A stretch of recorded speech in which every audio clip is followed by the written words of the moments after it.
At maluwalhating kalagayan po tayo lagi. Sa pagkakataong ito, batid po natin ang kaganapang pinapasan ng mga kababayan natin sa nakaraang kalamidad. Kaya ninais po nating silipin ang pinakamainam na pananggalang natin sa ganitong pangyayari, ang Sierra Madre.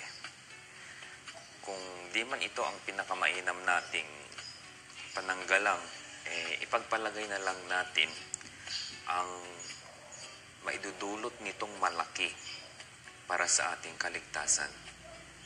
Sa tingin ko, napakahalagang pangalagaan natin ang ating kalikasan. Huwag sanang masira ang yaman nito at maging kontento ang yaman nito at maging kontento na po sana tayo sa likas nitong may pagkakaloob na biyaya na hindi na kailangan pang pwersahang samantalahin ang kasaganahan nito. Tungo lang naman sa pagkasira na tiyak namang ibabalik ng kalikasan sa mga tao ang epekto kaya ang dulot ng pagkasira nito. Sigurado ang mga mayayamang mga ngalakal lamang ang mga may pakinabang maliban sa pagiging ligtas pa nila sa posibleng delubyo na may dudulot ng pagkasira nga ng kalikasang Sierra Madre. Ang mga katutubong mamamayan ang siyang nabigyang kuno ng hanap buhay sa pagmimina. Subalit, batid nating higit pa sa salapi ang dulot ng pagkasira ng ating pananggalang sa mga bagyo. Lalong-lalo na sa mga epekto ng pagkasira nito para sa susunod pang henerasyon. Paano na ang paraan ng kanilang pamumuhay? Lagi na lamang bang mababahala sa tuwing may sasapit na bagyo? O kahit ulan na lang ang sasapit, kailangan bang mas nababahala pa sila kaysa sa kasalukuyang nangyari? So, tunghayan natin ang kahalagahan ng Sierra Madre. Sa bidyong ito naway maunawaan natin na mahalin ang ating kalikasan at ibabalik naman ng ating inang kalikasan ang pagmamahal na ibinibigay natin sa Kanya at mas lalo tayong mamahalin ng ating inang kalikasan. So, let's roll it. Tunghayan natin ang kahalagan Sierra Madre para sa bigyan. Tara. Magandang araw pa rin. So, silipin natin ang mapa ng Pilipinas. Yang blue na nakikita sa mapa, yan po ang ating lokasyon. Sa mapang ito makikita natin itong iba't ibang karatig bayan, karatig probinsya. Yung tinututukan natin ito yung kinaroroonan ng Sierra Madre na ang may pinakamahabang bundok sa Pilipinas na mayroong 540 kilometers at 340 miles. Mahaba ito. So, sakop nito hanggang sa ibabang bahagi, hanggang sa itaas na bahagi. Aurora, Calabarzon, Cagayan Valley, o kaya ang buong region 3 or Central Luzon.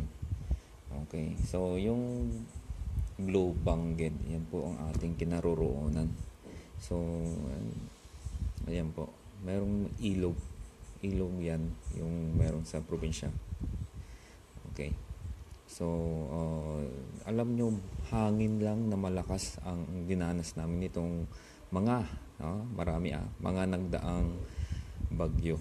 Okay, so yan po ang haba ng kabundugan ng Sierra Madre. Okay, so mahaba siya. Ito ang tumutulong sa atin na pumipigil sa pole blast o kaya bugso ng bagyo. Okay? Sa probinsya ng Nueva Vizcaya, Caraballo Mountains, okay, sa Cordillera Central, okay. So siyang sumasalubong sa bagyo na galing dito sa Central o sa Pacific Ocean. Ayan. So kailangan pangalagaan natin ang Sierra Madre, okay? So alam nyo ba, may mga iba't ibang pagmimina ang nangyayari dito para lamang sa pagkukuha ng ginto at copper, okay? So tanso sa lalong-lalo na dyan sa Kasibo, Nueva Vizcaya, okay? Nanggaling pa Australia, Banyaga ang namumuno, Oceana Gold Corporation. Okay, so pagmimina ang nakakasira sa ating kabundukan, yung Hard Power Project sa Sitio Cablao Barangay Pagsangahan, General Nacar, Quezon. Yan yung sumisira, yung mga dam, Kaliwa Dam. Okay, pero saludo ko sa mga tumutulak ng konserbasyon sa mga Mabuwaya Foundation. Sila sumusubukan nilang yan po, sinusubukan nila i-preserve itong Sierra Madre. Yan po ang ating Sierra Madre Mountains na may malaking tulong. Sa banda dito sa kinaroroonan naming probinsya dito sa kabila ay dagdag mo pa dyan ang kataas-taasang mga bundok sa Cordillera, kaya itong mga nagkarang bagyo ay hangin lamang po. Kung meron mang ulan wala nang pwersa, hindi na masyadong kasama ng hangin ang mga tubig na dala ng bagyo. So sana pangalagaan natin, okay, ang Cagayan Valley, Calabarzon, Central Luzon, yun po ang sakop ng Sierra Madre. Sana maalagaan natin yung mga dam dyan. Marami ring dam ang nakapaligid ng nakikinabang. So pangalagaan po natin, okay.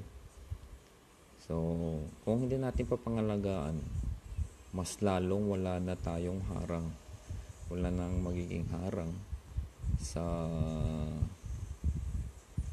bagyo. Okay, so yan po ang Sierra Madre. Nakita na po natin sa mapa, bundok ito, malaking tulong.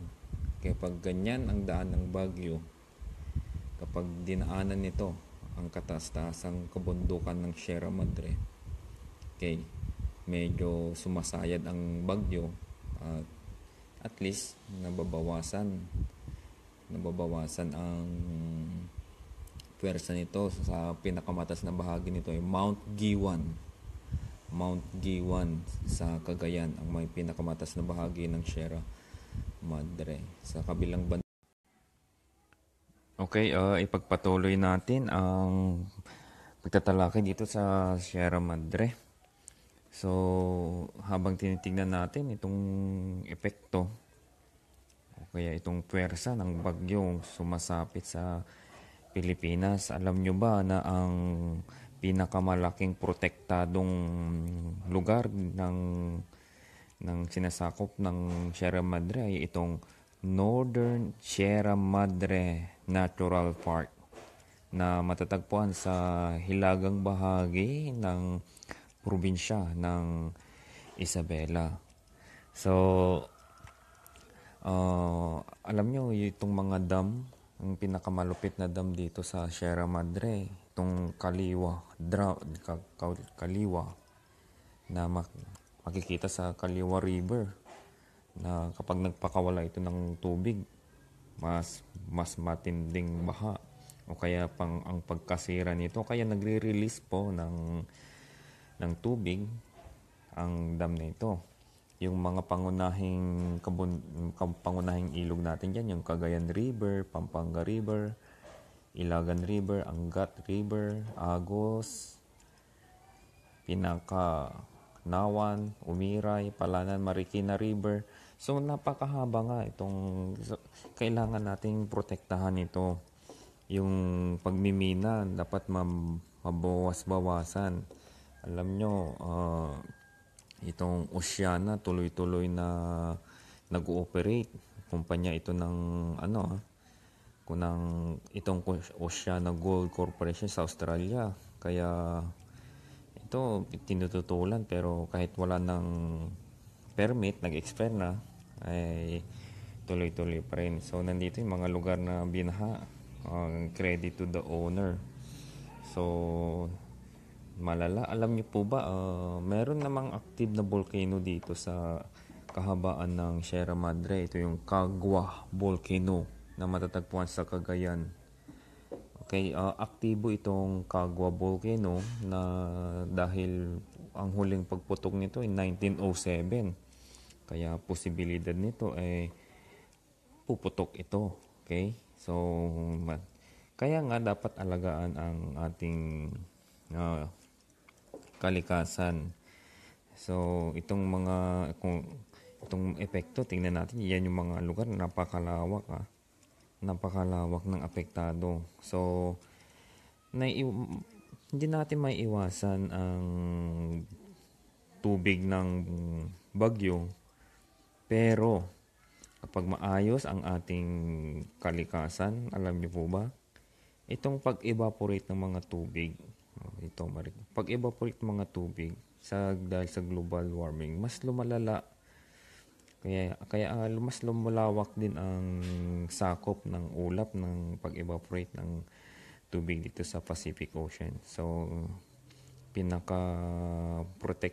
protector natin itong Sierra Madre, Aurora, Bulacan, Cagayan, Isabela, Laguna, Nueva Ecija, Nueva Vizcaya, Quezon, Quirino, Rizal, Cagayan Valley, yung Calabarzon, Central Luzon. Yan po ang sakop ng natin. Itong Mount Giwang, pinakamataas.